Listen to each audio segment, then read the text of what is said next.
अस्सलाम वालेकुम एवरीवन। तो आज की वीडियो का हमारा टॉपिक ऑफ डिस्कशन है romantic as and romantic poets. ठीक हो गया। तो इंग्लिश लिटरेचर का जो बहुत ही मशहूर और बहुत एसेंशियल एज है रोमांटिक एज, और इस एज के पोइट्स को हम कहेंगे रोमांटिक पोइट्स। ठीक है, इनके बारे में आपको पता चलेगा आज की वीडियो में। तो देखें, लिटरेचर के अंदर जो है ना बहुत एजेस रहे हैं। ठीक है, different ages, neo classical as रहा, फिर रोमांटिक एज रहा, इस तरह से बहुत डिफरेंट इराज रहे हैं। और उन इराज में ये चीज़ डिफ्रेंशिएट होती है कि किस तरह का लिटरेचर था। ठीक है, किस चीज़ पे फोकस होता था। इस फोकस को और उस लिटरेचर के टाइप को लेके जो है ना हम इराज में डिफ्रेंशिएट कर सकते हैं। इसी तरह से रोमांटिक पीरियड, ठीक है, कैसे शुरू हो गया रोमांटिक पीरियड, और इसमें क्या ऐसी चीज़ थी जो बाकी इराज से जो है ना इस इरा को, इस टाइम को, इस पीरियड को मुख्तलिफ बनाती है, यूनिक बनाती है। वो चीज़ आपको आज पता लगेगी इस वीडियो में अगर आप एंड तक देख लेंगे। ठीक है, तो रोमांटिक पीरियड जो है वो 1798 से 1837 तक हो गया। Writers thought that something new was happening.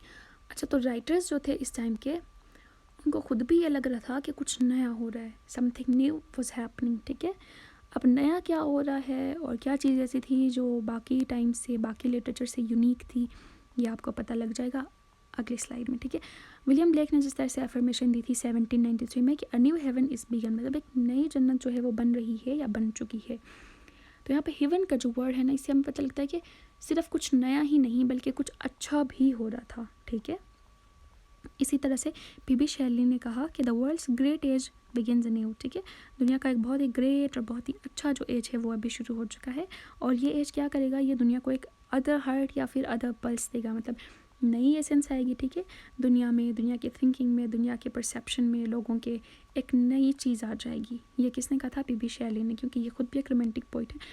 तो मतलब ये कि रोमांटिक पीरियड जो था उसमें कुछ नया हो रहा था, कुछ अच्छा हो रहा था, कुछ ऐसा हो रहा था जो कि बाकी चीज़ों से, बाकी लिटरेचर से, बाकी पोइट्री से डिफरेंट था। ठीक है, इंडस्ट्रियलाइजेशन और फ्रेंच रिवोल्यूशन का भी यही टाइम था, तो इंडस्ट्रियलाइजेशन का भी जो है ना रोमांटिक पीरियड पे, रोमांटिक पोइट्री पे बहुत ज़्यादा इसका ना इन्फ्लुएंस रहा है।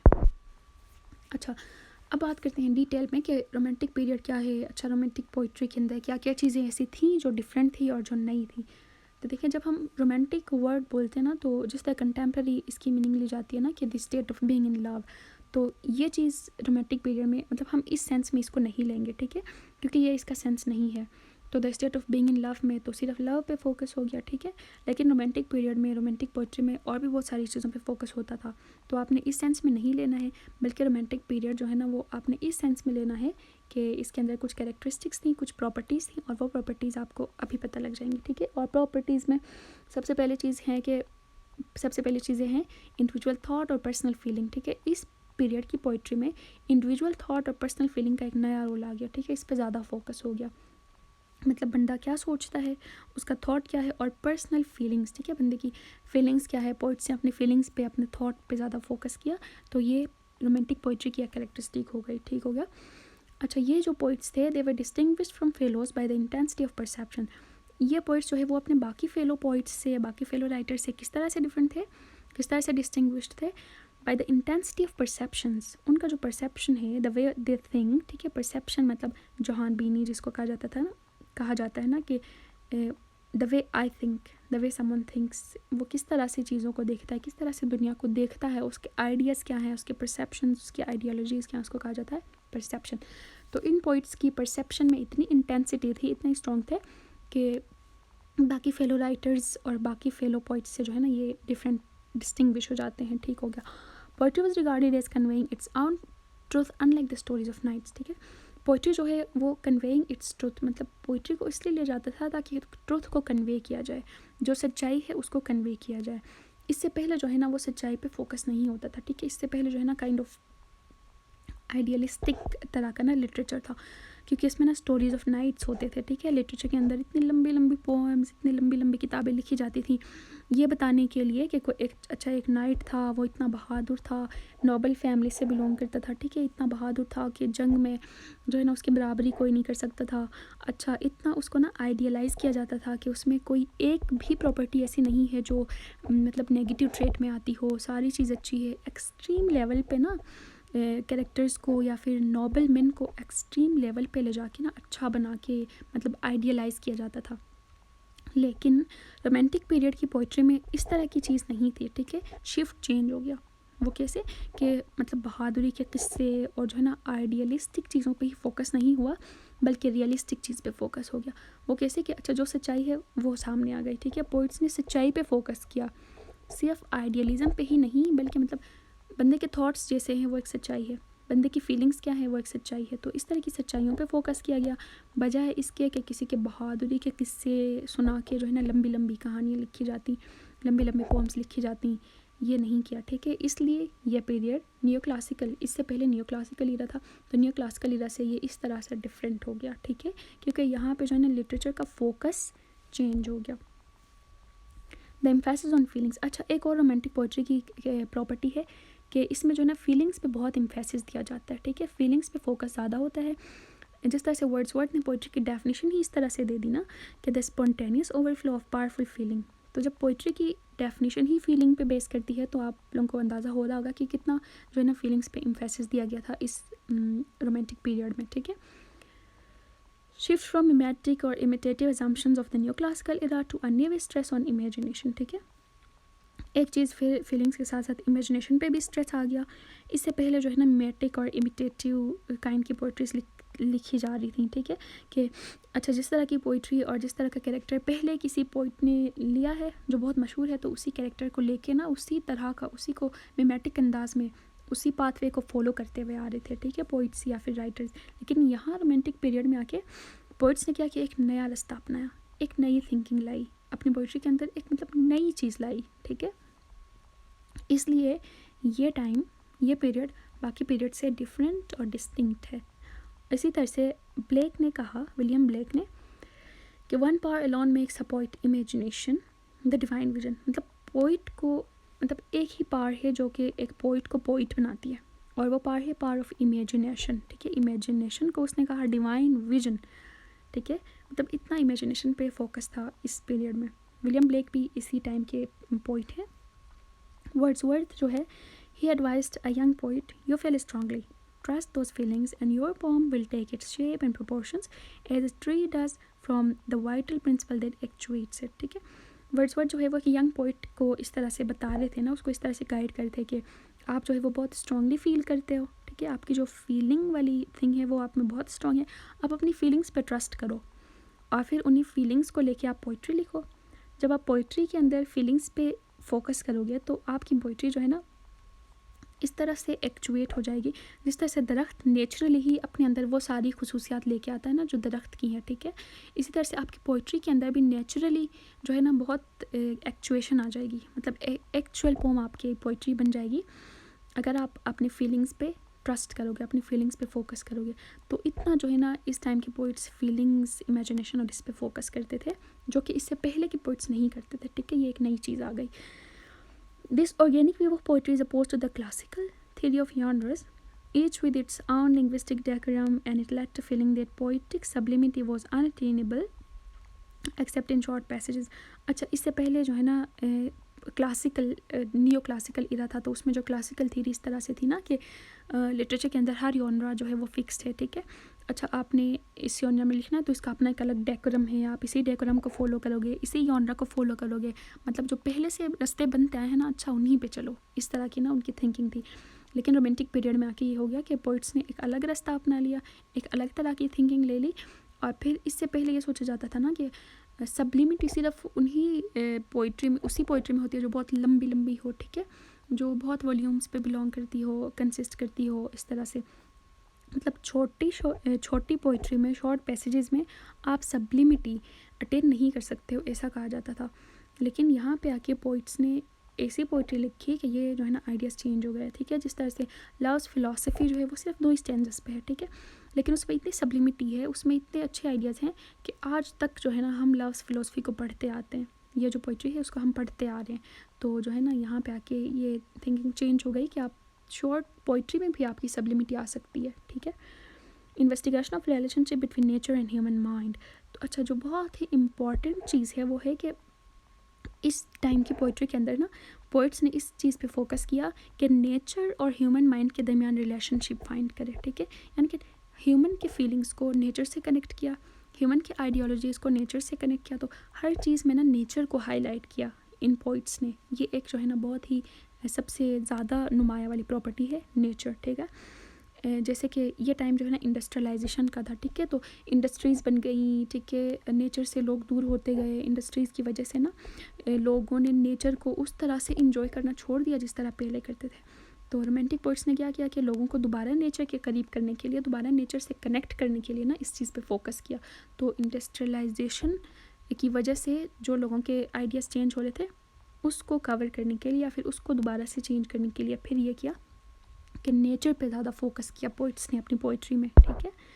क्योंकि जाहिर सी बात है जब तक इंसान नेचर से कनेक्टेड नहीं रहेगा मतलब उसकी वो अपनी रियलिटी खो देगा, ठीक है। तो नेचर के साथ कनेक्ट रहना बहुत इंपॉर्टेंट चीज़ है। रोमांटिक पोइट्स बहुत सारे हैं लेकिन उनमें से 4 जो सबसे ज़्यादा फेमस हैं वो हैं John Keats, Samuel Taylor Coleridge, S T. Coleridge, P B. Shelley और लॉर्ड बायरन, ठीक है। ये 4 जो रोमांटिक पोइट्स हैं ये सबसे ज़्यादा फेमस हैं। इनकी date of death, date of birth यहाँ पे मैंने मेंशन करी है, you can pause it and jot it down.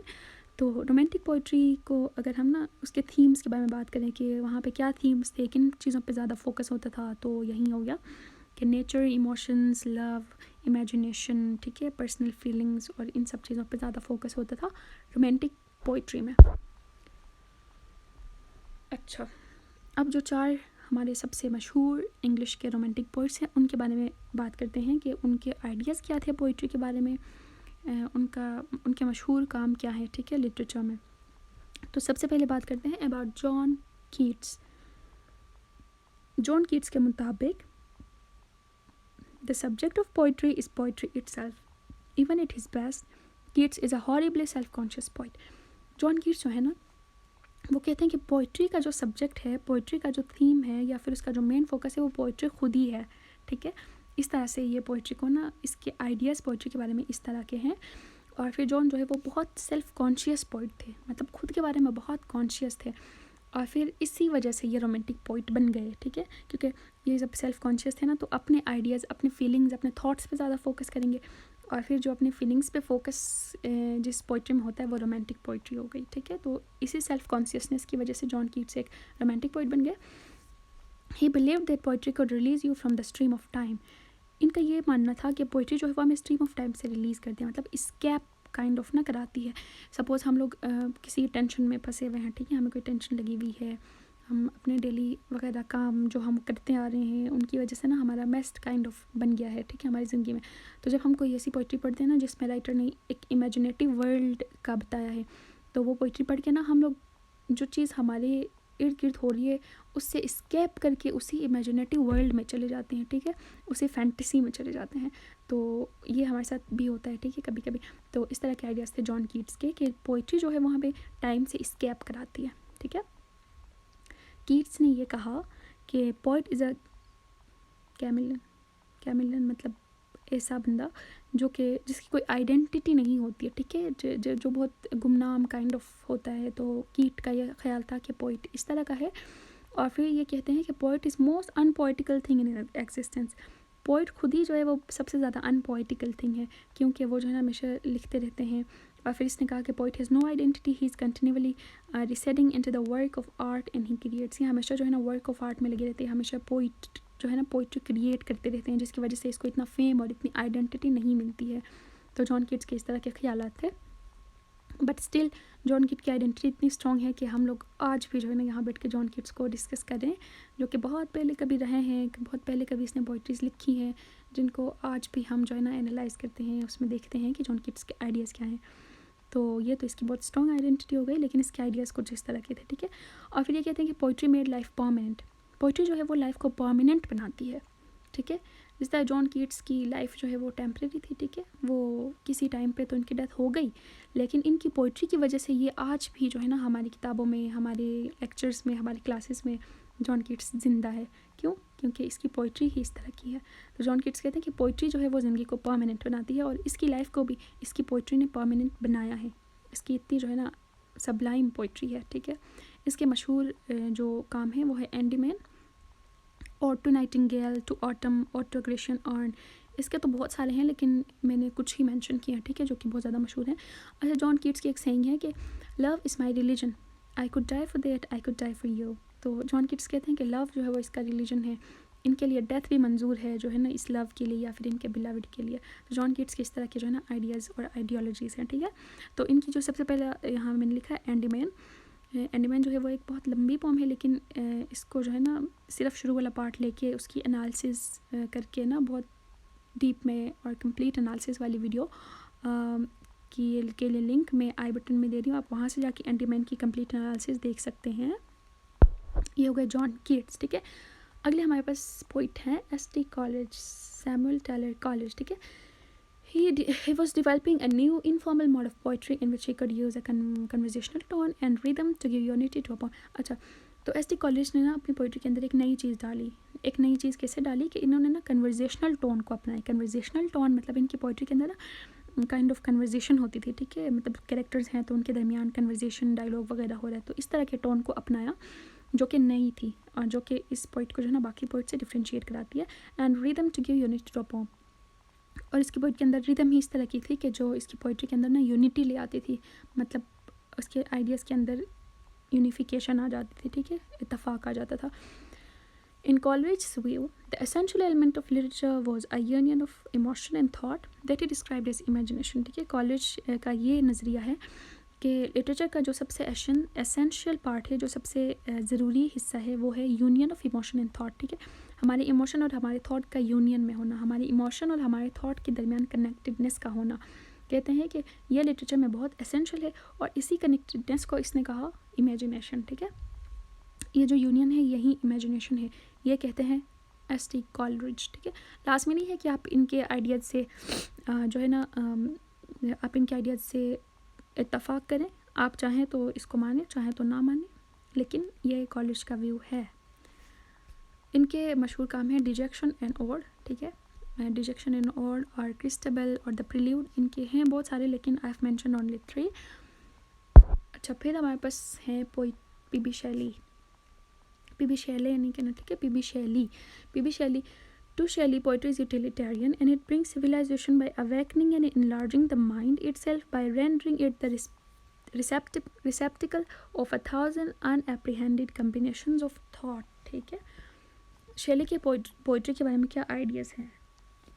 शेली कहते हैं कि पोइट्री एक ऐसी यूटिलिटेरियन है जो कि सिविलाइजेशन लेके आती है, मतलब चेंज लेके आती है, ठीक है। वो चेंज कैसे लाती है कि इंसान के माइंड को अवेकन और इनलार्ज करती है, ठीक है। हमारे माइंड को जगाती है, हमारे माइंड को वेस्ट करती है। पोइट्री इस तरह से जो है ना हमें सिविलाइजेशन लेके आती है। और पोइट जो है कि अपने पोइट्री में क्या करता है, पोइट के जहन में ना बहुत थाउजेंड्स ऑफ थॉट्स होते हैं, ठीक है। बहुत सारे ख्यालात हैं, बहुत सारे थॉट्स हैं। उन सब थॉट्स को मिला के जब पोइट एक पोइट्री लिखता है ना, तो उसके अंदर जो थॉट्स और जो ख्यालात की कॉम्बिनेशन है वो इतनी यूनिक होती है कि ये जो है ना इंसान के माइंड को एक अनएप्रीहेंडेड, मतलब इंसान के माइंड को अवेकन करती है, इंसान के माइंड को ना एक्सपेंड करती है। क्योंकि जाहिर सी बात है, जब बहुत सारे थॉट्स को हम एक पोम में लाएंगे तो जब बंदा उस पोम को पढ़ेगा, समझेगा, तो वो बहुत सारे थॉट्स ही उसको भी समझ आएंगे, ठीक है। इस तरह से जो है ना पोइट्री क्या करती है, इंसान के जहन को, माइंड को इनलार्ज करती है, अवेकन करती है। He is the most revolutionary and non conformist of the romantic poet, बहुत ज़्यादा, सबसे ज़्यादा रिवोल्यूशनरी हैं, सबसे ज़्यादा जो है ना चेंज लेकर आने वाले हैं। His passionate search for personal love and social justice is shown is in his poems. इनके जो है ना पर्सनल लव और सोशल जस्टिस के लिए इनका पैशनेट सर्च रहा है, इस चीज़ पे ज़्यादा फोकस और इस चीज़ के ही तलाश में रहते थे, जो कि इसकी पोइट्री से हमें पता लगती है। ये जो है ना एक फ़िलोसॉफिकल और रिलिकल पोइट हैं, ठीक है। उनकी पोइट्री में ना एक फ़िलोसफी, हमें फ़िलोसफी वाला फैक्टर मिल जाता है। एक फ़िलासफ़र की तरह जो है ना ये अपने आइडियाज़, अपने थॉट्स को लिखते हैं। और इनके साथ ये हुआ कि इनकी ज़िंदगी में ही इनको फेम और रिकग्निशन नहीं मिली, लेकिन इनकी डेथ के बाद जो है ना इनको फेम और रिकग्निशन मिली है। तो इनके मशहूर काम है लव्स फ़िलासफ़ी। लव्स फ़िलासफ़ी जो है ना इसकी सबसे बेस्ट एग्जांपल है। अगर हम पी.बी. शेली को एक फ़िलासॉफिकल पोइट प्रूफ करना चाहें ना, तो हमें इस एग्जांपल को लेना चाहिए, लव्स फ़िलासफ़ी। इसके एनालिसिस के लिए आप ऊपर आई बटन से जाके देख सकते हैं। अच्छा, पी.बी. शेली कहते हैं कि a poem is the very image of life expressed in its eternal truth. P B. Shelley कहते हैं कि पोम जो है वो एक इमेज ऑफ लाइफ है, ज़िंदगी का एक इमेज है, और एक ऐसा इमेज कि जिसके अंदर एटर्नल ट्रुथ पाया जाता है, ठीक है। ऐसा इमेज जिसमें ट्रुथ है और वो ट्रुथ एटर्नल है, हमेशा के लिए है, ठीक है। क्योंकि जब आप एक पोम लिखते हैं ना, तो उसमें अगर सब्लिमिटी हो, अगर उसमें ट्रुथ हो, तो हमेशा के लोग ना उसको पढ़ते चले जाते हैं। तो पोम एक ऐसा इमेज ऑफ लाइफ है जो कि एटर्नल ट्रुथ में लिखा जाता है, ठीक है, हमेशा के लिए रहने वाली ट्रुथ है पोम के अंदर। अच्छा, लॉर्ड बायरन जो है वो भी बहुत ही मशहूर और जो है ना बहुत ही इम्पॉर्टेंट फिगर है रोमांटिक पोइट्स में। His specific ideas about life and nature benefited the world of literature. इसके जो है ना लाइफ और नेचर के बारे में जो आइडियाज़ है ना वो बहुत स्पेसिफिक और बहुत ना यूनिक आइडियाज़ हैं। इतने यूनिक है कि वर्ल्ड ऑफ लिटरेचर को फ़ायदा जो है ना लॉर्ड बायरन के आइडियाज़ से मिला है, ठीक है। लॉर्ड बायरन के आइडियाज़ से ही वर्ल्ड ऑफ लिटरेचर को फ़ायदा मिला है। इतने यूनिक और इतने जो है ना सबलाइम आइडियाज़ हैं इसके। Byron is a romantic poet, was engaged with materialism of life as well as interior exploration of poets on feelings, ठीक है। इनकी पोइट्री में ज़्यादातर फोकस इस पे रहता था, मटेरियलिज्म ऑफ लाइफ पे रहता था, ठीक है, कि लाइफ के अंदर जितने भी मटेरियलिस्टिक ज़्यादातर ना इसका मटेरियलिस्टिक चीज़ों पे फोकस रहता था, जैसे कि लव रिलेशनशिप, इस तरह की इसकी ज़िंदगी भी इस तरह से रही थी ना।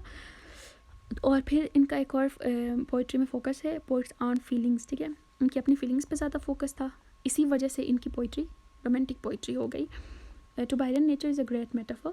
बायरन के लिए नेचर खुद ही एक ग्रेट मेटाफर है और इसकी तमाम पोइट्री में सभी पोम्स में जो है ना लिटरेचर, सभी पोम्स में हमें मेटाफर सिमिली वगैरह ना हमें नेचर से मिलते हैं। इसने अपनी पोएम के अंदर हर आइडिया को नेचर से कनेक्ट किया है, ठीक है, क्योंकि नेचर खुद ही इसके लिए एक बहुत बड़ा मेटाफर है।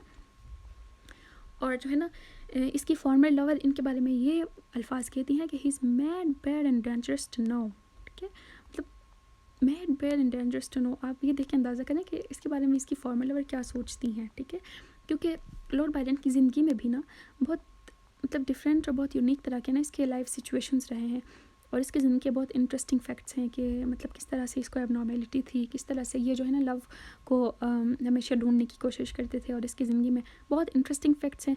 आप लॉर्ड बायरन के बारे में आप वीडियो देखना चाहें तो आप आई बटन से देख सकते हैं। और she walks in beauty darkness और डॉन जोएन भी इसकी मशहूर काम है, मशहूर पोइट्रीज़ हैं। लॉर्ड बायरन कहते हैं कि the great art of life is sensation, to feel that we exist even in pain. तो लॉर्ड बायरन कहते हैं कि ज़िंदगी का सबसे बड़ा आर्ट ये है कि हम सेंस करें, हम फील करें, ठीक है, हम चीज़ों को फील करें, हम चीज़ों को महसूस करें, हम ये फील करें कि हम ज़िंदा हैं। ये ज़िंदगी का सबसे बड़ा आर्ट है, इवन इन पेन, चाहे हम पेन में ही क्यों ना हो, क्योंकि लॉर्ड बायरन की ज़िंदगी में भी ना पेन वाला फैक्टर है ना इनकी ज़िंदगी में ज़्यादा है। तो कहते हैं कि चाहे हम पेन में ही क्यों ना हो, हमें ज़िंदगी को सेंस करना चाहिए, हमें फ़ील करना चाहिए, हमें अपनी एग्जिस्टेंस को सेंस करना चाहिए, हमें अपनी एग्जिस्टेंस के बारे में जो है ना हमें अपनी एग्जिस्टेंस को सेंस करना चाहिए, फील करना चाहिए। फिर मेरी बात होगी। तो लॉर्ड बायरन के इस तरह के ख्यालात थे about poetry and that's all about romantic poets and romantic poetry. Hope आप लोगों को समझ आ गया होगा। तो जाते जाते डोंट फॉरगेट टू सब्सक्राइब। अगर आप लोगों ने कर लिया है तो दैट्स ग्रेट, नहीं तो करते जाइएगा। ओके, अल्लाह हाफिज़।